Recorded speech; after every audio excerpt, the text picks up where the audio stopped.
অসম চৰকাৰ আৰু বিটিচি চৰকাৰ দুইখনৰে এখন সমন্বয় বৈঠকত আমি উপস্থিত থাকিলোঁ আৰু বিটিচি চৰকাৰখন গঠন হোৱাৰ ক্ষেত্ৰত যেনেকুৱা ধৰণৰ সাপোৰ্ট লাগে অসম চৰকাৰে সেইখিনি জানিবলৈকে আমি ইয়াত উপস্থিত হৈছোঁ আৰু আপোনালোকে জানি ভাল পাব যে ইতিমধ্যে বহুতো ইয়াত কেন্দ্ৰীয় চৰকাৰ আঁচনি আৰু ৰাজ্যিক চৰকাৰৰ আঁচনি আমি তেওঁলোকক দিছিলোঁ গোটেইখিনি পুংখানুপুংখানুভাৱে আমি তাৰ ৰিভিউ কৰিছোঁ আমাৰ এটাই উদ্দেশ্য অসমৰ মুখ্যমন্ত্ৰী ডাঙৰীয়াই কৈছে সম বিকাশ সম উন্নয়ন হ'ব লাগে আৰু সেইকাৰণে আজিতে বিটিচি যিমানখিনি আঁচনি কেন্দ্ৰীয় চৰকাৰ আঁচনি বিটিচি চুক্তিমতে ইয়াত যিখিনি প্ৰকল্প দিয়া হৈছে তাৰ 100% ৰূপায়ণ হ'ব লাগে সেইটোৱে প্ৰধান উদ্দেশ্য ইয়াত কিছুমান সমস্যা আছিল ল্যান্ড একুইজিশ্যনৰ সমস্যা হাগ্ৰামা মহিলাই ডাঙৰীয়াই কৈছে বা তেওঁলোকৰ যিখিনি ইয়াত অসুবিধা হৈছে ইউটিলিটি শিফটিং বা বিভিন্ন ধৰণৰ সংক্ৰান্তত অসম চৰকাৰৰ সহায় লাগে বিটিচি চৰকাৰৰ সহায় লাগে গোটেইখিনি আমি এটা আচলতে ইয়াত মাধ্যম হিচাপে আমি উপস্থিত হৈছোহি সকলো বিভাগৰ বিষয়াসকল ইয়াত আছে ইয়াত যিখিনি উন্নয়নমূলক আঁচনিবিলাক হৈ আছে তাত যদি কৰবাত কিবা এটা অসুবিধা হৈছে সেইখিনিও আমি নাইকিয়া কৰিবৰ কাৰণে এটা সুন্দৰ প্ৰচেষ্টা আমি গ্ৰহণ কৰিছোঁ আৰু আশা কৰিছোঁ যে এই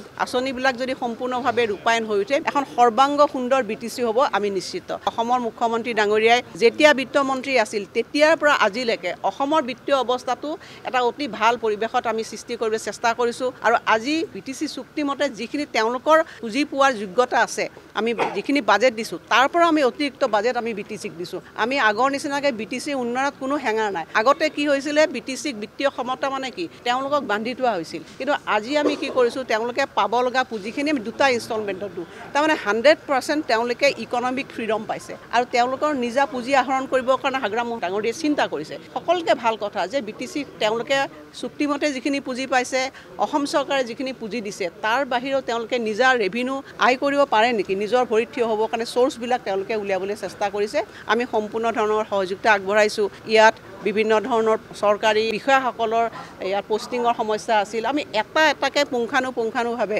আমি 100% ইয়াত ৰিভিউ কৰিলোঁ আৰু শেষত আমি এইটোকে ক'ব পাৰোঁ যে অতি কম সময়ৰ ভিতৰতে বিটিচি এটা নতুন ৰূপ পাব